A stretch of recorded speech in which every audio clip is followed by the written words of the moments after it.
अस्सलाम वालेकुम नाजरीन, आपकी मेज़बान अंबर सना प्रोग्राम रेडियो के सितारे के साथ आपके पास एक दफ़ा दोबारा हाजिर खिदमत। उम्मीद करती हूँ बिल्कुल ठीक ठाक होंगे, खैरियत के साथ होंगे और ज़िंदगी में यकीनन कुछ अच्छा करने की कोशिश कर रहे होंगे। प्रोग्राम रेडियो के सितारे, जैसा कि नाम से जाहिर है कि यहाँ पर वो सितारे मदऊ किए जाते हैं जिन्हें आप यूजुअली सिर्फ सुनते हैं, लेकिन आज आप उन सितारों को बोलते हुए भी देखेंगे। यूजुअली जब आप रेडियो सुनते हैं, जब आप बहुत अच्छे लिसनर होते हैं किसी अपने फेवरेट ब्रॉडकास्टर के, तो आपके दिल में ख्वाहिश उठती है कि ये जो मेरा पसंदीदा आरजे है या ब्रॉडकास्टर है, ये दिखता कैसे होगा और ये बोलते वक्त किस तरीके से इनकी बॉडी लैंग्वेज शो होती होगी, लबो लहजे में क्या उतार चढ़ाव होता होगा बोलते वक्त। तो यकीनन इस प्रोग्राम का कंटेंट यही है और इसी को हमने जारी रखते हुए, इसका ख्याल रखते हुए आज भी दो अहम गेस्ट हमने अपने पास बुलाए हैं और अपना कीमती वक्त निकाल के वो हमारे पास हाजिर हैं।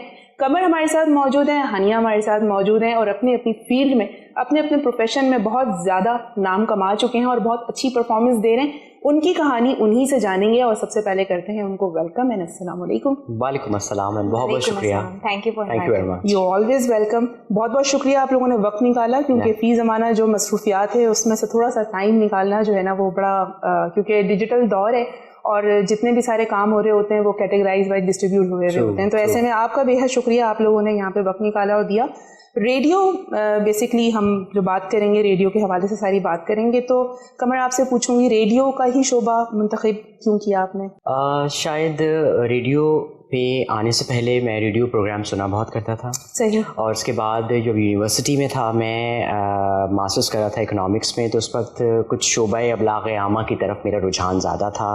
वहाँ की टीचर्स से ज़्यादा दोस्ती थी, तो उन्होंने कहा कि जब इतना ही शौक़ है तो फिर क्यों ना तुम रेडियो पाकिस्तान जाओ। वहाँ पर एक प्रोग्राम होता है बज़्म तलबा, दैट्स फॉर स्टूडेंट्स। तो वहाँ पे गया, वहाँ पे फिर मुलाकात हुई सीमा बाजी एंड अतिया सईद रहमानी, वो उस वक्त हुआ करती थी प्रोड्यूसर्स, तो उनके साथ फिर ऑडिशन दिया, फिर उस तरह उस प्रोग्राम की मेज़बानी की कई अरसे तक। सही। वहाँ से फिर रेडियो का बेसिकली जो सफ़र है वो मेरा रेडियो पाकिस्तान से आगाज़ हुआ उस प्रोग्राम से। तो ये मतलब आपको कंसीडर किया गया, आपको एहसास दिलाया गया कि आप एक रेडियो प्रेजेंटर अच्छे बन सकते हैं। एग्जैक्टली। मुझे मेरे जो टीचर्स थे उन्होंने मुझे कहा कि तुम क्यों नहीं अप्लाई करो रेडियो पे जाओ, मतलब एक एक दरसगाह है वो रेडियो पाकिस्तान, बड़ी मोटिवेशन मिलती है आपको इस तरह से कुछ आपको आपके टैलेंट के बारे में कोई आगाह करे तो खुशी भी होती है। जी हानिया, आपने रेडियो का इंतखाब? मैं बचपन से रेडियो बहुत सुनती थी। शौक़ था बहुत कि मैं आगे बढ़ूँ। तो इत्तेफाक ऐसा हुआ कि मैं एक दफ़ा रेडियो पाकिस्तान अपनी बहन के साथ गई विज़िट पे। She was a school teacher, तो उनके स्कूल वालों ने प्लान किया था वो विज़िट। वहाँ पे हम गए तो वहाँ पे एक बज़्म तलबा का कंपटीशन हो रहा था एक्सटेम्पोर स्पीच का। तो वो उन्होंने कहा कि आपके पास कॉलेज का कार्ड होगा, आप अप्लाई कर लें। तो मैंने अप्लाई कर लिया। वहाँ पे उन्होंने कहा कि आप कंपटीशन में पार्ट लें। I was a winner. तो उन्होंने मुझसे कहा कि आपकी आवाज़ अच्छी लगी हमें, आप ऑडिशन दे दें। ऑडिशन मेरा क्लियर हो गया एंड फिर मुझे बज़्म तलबा में ले लिया गया वहाँ पे। वहीं से मुझे खलील चन्ना साहब ने एक फैमिली क्लिनिक, उनका प्रोग्राम आता था जो कि डिफरेंट चैनल से ऑन एयर आता था, उन्होंने मुझे वहाँ पे ऑन एयर ले लिया। और उसके बाद फिर FM 92 हाईवे एक चैनल था जो कि बेसिकली हमारा मुश्तरका चैनल था। वहीं पे कमर से मेरी मुलाकात हुई, मिर्ज़ा हुमायूं होते थे हमारे साथ। सही। और भी डिफरेंट आर्टिस्ट थे। तो बेसिकली वो इतना पुराना साथ है हम दोनों का। नहीं, इतना पुराना क्योंकि अभी कुछ और भी बातें हो रही थी तो वो ज़माने के बड़े जिक्र हो रहे थे। मैंने कहा इतना ज़माना नहीं होना चाहिए, बस ठीक है बस अगर प्रोफेशनली अगर काम हो रहा है तो बस ठीक है। अच्छा, रेडियो के लिए बारी बारी पूछ लेती हूँ कि रेडियो के लिए बेसिकली जो एक तालीमी काबिलियत है वो आप क्या समझते हैं, मिनिमम और मैक्सिमम कितनी होनी चाहिए? मिनिमम, जिस तरह बहुत से हमारे दोस्त हैं जो साथ में जो इंटरमीडिएट भी नहीं है लेकिन बहुत अच्छा बोलते हैं, शायद उन्होंने किताबें अच्छी पढ़ी होती हैं, तो मेरे ख्याल में एक अच्छा अंदाज, लफ्ज़ों का चुनाव और किस मौके पे क्या बात करनी है जिससे दिल आज़ारी भी ना हो और आपकी जो बात का मौक़िफ़ है वो भी मुकम्मल हो जाए, तो मेरे ख्याल में आप एक अच्छे प्रेजेंटर बन सकते हैं। तो लेकिन आजकल जो अब जो दौर है तो मेरे ख्याल में बहुत से लोग या रेडियो के जो लोग मैनेजमेंट है बेसिकली दे वांट कि ग्रेजुएशन हो और अच्छा बोलना आता हो, अल्फाज का जो ज़ख़ीरा है उनके पास होना चाहिए, वो बहुत ज़रूरी है। जी। तो ये मेरे ख्याल में है। सही। जी, मुझे ऐसा लगता है कि अर्ली एजुकेशन वालों के अंदर इतनी मैच्योरिटी नहीं होती। हाँ, अगर आपके पास मेचोरिटी है तो आपकी तालीमी काबिलियत भले डिग्री होल्डर आप ना हो, मेरे हिसाब से आप आरजे बन सकते हैं। लेकिन अगर आपकी मेचोरिटी एमएससी करने के बाद भी नहीं आती तो मुझे नहीं लगता कि ऐसा बंदा एक आरजे बन सकता है, क्योंकि आरजे होना एक बहुत बड़ी जिम्मेदारी होती है। बिल्कुल, बहुत बड़ी। आपने ऑन स्पॉट क्या बोलना है क्या नहीं बोलना है आप डिसाइड नहीं कर सकते अगर आप मैच्योर नहीं। बिल्कुल। और जैसे अभी कमर ने कहा कि कुछ लोग जो होते हैं इतनी ज़्यादा एजुकेटेड नहीं होते, बट उनका जो रीडिंग स्किल्स होती हैं वो बड़ी हाईलाइटेड होती हैं और वो चीज़ उनको सपोर्ट कर जाती है। यूजुअली कहा जाता है कि अगर आपने अच्छी वोकेबलरी रखनी है और अल्फाजों का ज़ख़ीरा रखना है तो आप अखबार पढ़ें। और हमें तो ये तक भी कहा जाता है कि जनाब आप टीवी कमर्शियल्स देखें, जो एड्स उसमें आ रहे हैं, जो उसमें अल्फाज इस्तेमाल हो रहे हैं, अगर आपने उस तरफ जाना है तो वो भी उस चीज़ के हवाले से करें। एक बेहतरीन ब्रॉडकास्टर की क्या पहचान होती है? जब मैं रेडियो का आगाज़ किया था, 92 हाईवे की बात करूँगा, तो उस वक्त जो हमारे चैनल के ओनर थे वो कहते थे, ब्रॉडकास्टर को पूरा तोड़ के बोलते थे ब्रॉडकास्टर, यानी कि जो ब्रॉडकास्टर है उसका जो दिल है वो बहुत बड़ा है, बहुत वसी है, यानी कि वो कुछ भी फेस कर सकता है। आगे से जो कमेंट आ रहे हैं, कोई बातें आ रही हैं, बट उसको एक पोलाइट वे में, अमेजिंग वे में अपनी बात दूसरों तक पहुंचाना। तो ये बेसिकली ब्रॉडकास्टर की जो है वो एक आप कह सकें कि एक डेफिनेशन है। सही है, मतलब एक आपने बता दिया कि वो टैलेंट भी किस तरह का होना चाहिए, मतलब आपके माइंड में और दिल में इतनी कैपेसिटी होनी चाहिए कि आप तमाम चीज़ों को आसानी से फेस कर सकें और ना कि आप हर्ट होके। एग्जैक्टली, क्योंकि अगर आपके 10 कमेंट, जिस तरह आजकल तो फेसबुक का ज़माना है, सोशल मीडिया है, 10 कमेंट आ रहे हैं, बहुत अच्छे, एक कमेंट आ गया कि ये तो गाना मेरा तो प्ले नहीं हुआ, मैं तो नाराज़ हो गई हूँ आपसे and all that, you know. इस पे भी करेंगे बात हम। हानिया से पूछेंगे बेहतरीन ब्रॉडकास्टर की क्या पहचान है? मेरा ख्याल है कि एक बेहतरीन ब्रॉडकास्टर को इंगेजिंग होना चाहिए। सही।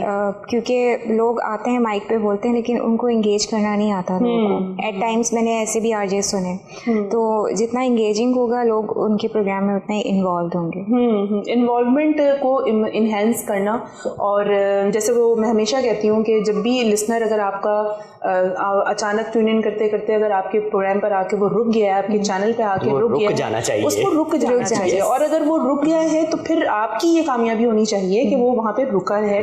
वरना ऐसे ऐसे सीनियर आरजेस भी होते हैं जो जब प्रोग्राम कर रहे होते हैं तो it feels like they are reading something. हाँ, वो एंगेजमेंट वाली चीज़ नहीं आ रही, वो पता, वो रीडिंग का तो खैर क्राइटेरिया कुछ और होता है, वो एक अलग चीज़ होती है। अच्छा, फी ज़माना, अभी आपने लाइव उसकी ब्रॉडकास्टिंग की बात की थी, हम उस पर बात करेंगे, लेकिन उससे पहले जिस तरह टीवी एक मीडियम है, इसी तरीके से स्टेज एक मीडियम है, थिएटर एक मीडियम है, सिनेमा एक मीडियम है, इसी तरह से रेडियो की तो मैं समझती हूँ पूरी इंडस्ट्री है, ठीक है।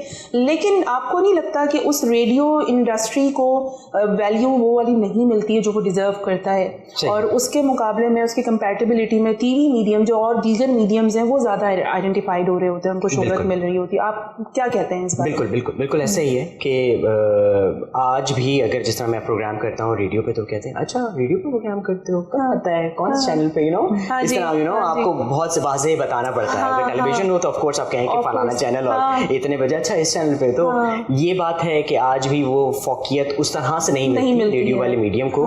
लेकिन अगर देखा जाए तो रेडियो के लोग जो अगर टेलीविजन पे आते हैं तो वो बहुत अच्छा, बेहतर, एंगेजिंग और यू नो एक एंटरटेनमेंट वाली चीज़ ज़्यादा बेहतरीन कर सकते हैं। बिल्कुल। तो वही बात है कि अब वो एक परसेप्शन वाली बात है, यू नो।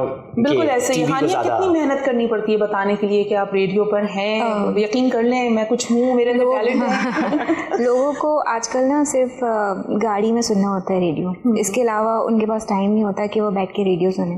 वरना एक दौर होता था रात को लोग प्रोग्राम सुना करते थे। मैं ऐसे बड़े सारे नाम जानती हूँ, हसीन नवीद आफरीदी हैं, बड़े सारे ऐसे नाम हैं जिनको लोग उनके प्रोग्राम्स का वेट किया करते थे बाकायदा रात। लेकिन अब वो दौर नहीं है, अब डिजिटल मीडियम का दौर है। अगर लोगों को आप ये बताएंगे ना कि आप टीवी पे आते हैं तो वो सबसे पहले आपको जाके सोशल मीडिया पे ढूंढेंगे, यूट्यूब पे आपकी वीडियो है या नहीं, आपकी वर्थ को चेक करने की कोशिश करेंगे, आपके कितने फॉलोअर्स हैं। तो ये जैसे हमारे ज़माने में हम लोग फॉलोअर्स पे नहीं जाते थे, हम लोग क्वालिटी कंटेंट पे फोकस करते थे। जब हम FM 92 हाईवे कर रहे थे तो हम लोग रिकॉर्डेड शो करते थे मोस्टली वहाँ पे, क्योंकि वो लाइव इंटीरियर में होता था, क्योंकि वो हाईवे पे का चैनल था, तो हाईवे से ब्रॉडकास्ट किया जाता था, तो हम यहाँ पर रिकॉर्डिंग किया करते थे। एंड वीक में एक दिन संडे हमारा होता था जिस दिन हम सुबह जाते थे और शाम में वापस आते थे, 3-4 प्रेजेंटर एक साथ, और वो एक पहले शो करेगा, फिर एक दोपहर का शो करेगा, फिर एक शाम का शो करेगा, और वो बेसिकली तो वो भी एक्सपीरियंस हमने किया, वो भी हमने किया। वो हमारी पिकनिक होती थी, वो पिकनिक होती थी हमारी, क्योंकि हम लोग पूरा रास्ता मस्तियाँ करते हुए जाते थे और फिर वहाँ जाके हम लोगों को ये होता था कि पहला शो किसने करना है। पहला शो हम हमेशा कमर को देते थे। अच्छा, तुम करो जाके। अच्छा, यूजुअली पूछना चाहूंगी यहाँ पे कि जो रिकॉर्डिंग शो का जो ड्यूरेशन वही 2 hours या 1 hour, तो उसको आप लोग कंप्लीट कितने आवर्स में करते थे? वो तो फिर जल्दी हो जाता था रिकॉर्डिंग में, तो क्योंकि उसमें हम गाने नहीं चला रहे होते थे। एग्जैक्टली, तो आपने सिर्फ कंटेंट बोलते जाना है, आइए ये वाला गाना सुनते हैं, ये वाला गाना सुनते हैं, और मिस लाइक दैट। तो हम लिंक्स रिकॉर्ड करते थे, तो वो आधे घंटे में हो जाता था। हाँ, लिंक्स तो फिर जल्दी लिंक जल्दी हो जाता। वो जो एक लाइव कॉल, लाइव का मजा अलग होता है। लाइव का मजा, जो कॉलर्स आ रहे हैं, जो आपके मैसेज साथ साथ आ रहे हैं, आपको अपनी परफॉर्मेंस का साथ साथ फीडबैक मिल रहा है, उसकी एनर्जी और रिकॉर्डिंग की एनर्जी में फर्क है। एग्जैक्टली, बिल्कुल, ये तो है। हम जब 92 पे थे तो उस वक्त खत व किताबत का बहुत ज्यादा क्रेज था, तो हमें भरपूर कितनी पुरानी बात करें। जरा मुझे बताइए कौन सा जमाना? नहीं, हम तो बात किया, ये तो अभी 1-2 साल बस सही है, ये ठीक है, ये थोड़ी अच्छी फीलिंग्स आ रही है, खामखा अपने आप बड़ा लगने लगता। तो अच्छा, ये तो चले एक रिकॉर्डिंग और लाइव का भी हो गया, और मेरा ख्याल है कि जो एक लाइवली आरजे जो ब्रॉडकास्टर होता है ना, उसको टू बी वेरी ऑनेस्ट, उसको रिकॉर्डिंग में मजा नहीं आता, बिल्कुल नहीं आता। लाइव शो का मजा ही अलग है। मुझे अब तक याद है, हम जब बज़्म तलबा में मैं बच्चों की दुनिया भी करती रही हूँ शीमा बाजी के साथ, तो बच्चों की दुनिया जब मैं करती थी, तो वो जो एक रेडियो पाकिस्तान में जाके वो उसकी क्लॉक पे वो टन वाली चीज होती थी ना, उन्होंने वो बजाया और उसके बाद उन्होंने इशारा किया 1 2 3 4 टाइम हो गया, और उसके बाद में वो एक बड़ा सा रूम होता था, उसमें ढेर सारे बच्चे होते थे, एक बड़ा सा तख्त होता था और उसके पीछे वो तबला नवाज और बाकी सारे, उसका मजा ही अलग। वैसा लाइव शो मैंने जिंदगी में कभी एंजॉय नहीं किया। मतलब FM में तो आप होते ना, आप रूम में अकेले हैं, लाइव शो कर रहे हैं, लेकिन वो वाली जो लाइव शो वाली बात थी ना, उसका मजा ही अलग था। मजा ही बिल्कुल अलग, और वो आप उसको बहुत एंजॉय कर रहे हो, और साथ ही साथ आप बहुत ज्यादा जो है वो सीख रहे होते हो। अच्छा, मतलब ये तो क्लियर हो गया कि टीवी का जो फेम है वो रेडियो के मुकाबले में जो टीवी के फेम को जरा ज्यादा आइडेंटिटी भी मिल जाती है, रिकग्नाइजेशन भी मिल जाती है, फेम भी मिल जाता है, तो ऐसी सूरत में आपको लोग पहचान रहे होते हैं, जगह पहचान रहे होते हैं। मैं इस नतीजे पे पहुंची हूँ कि अगर आपने रेडियो करना है तो साथ ही साथ आपको टीवी से भी मुंसलिक होना पड़ेगा, ताकि आप आसानी से बता सकें। I think requirement social media आपका काम कर देता है, जरूरी नहीं है आप टीवी पे। आई डोंट थिंक सो कि टीवी पे आना भी जरूरी है, अब रेडियो पे कर रहे हैं, साथ में अपने सोशल मीडिया, अपनी तस्वीरें और पोस्टर्स अब तो बनाने का जमाना है। जी जनाब, सोशल मीडिया का दौर है, टेक्नोलॉजी का दौर है, जिद्दत आ चुकी है टेक्नोलॉजी में, अपनी सोच में भी जिद्दत लेकर आए, और कोई बात नहीं, अगर आपको अपने जज्बात का इजहार करना है, टैलेंट का इजहार करना है, जो करंट मीडियम है उसको ज्वाइन करें। टाइम है ब्रेक का, ब्रेक पे चलते हैं, वापस आते हैं, सिलसिला यहीं से जारी और सारी रखेंगे, जाना कहीं पे भी नहीं है, स्टे विद अस।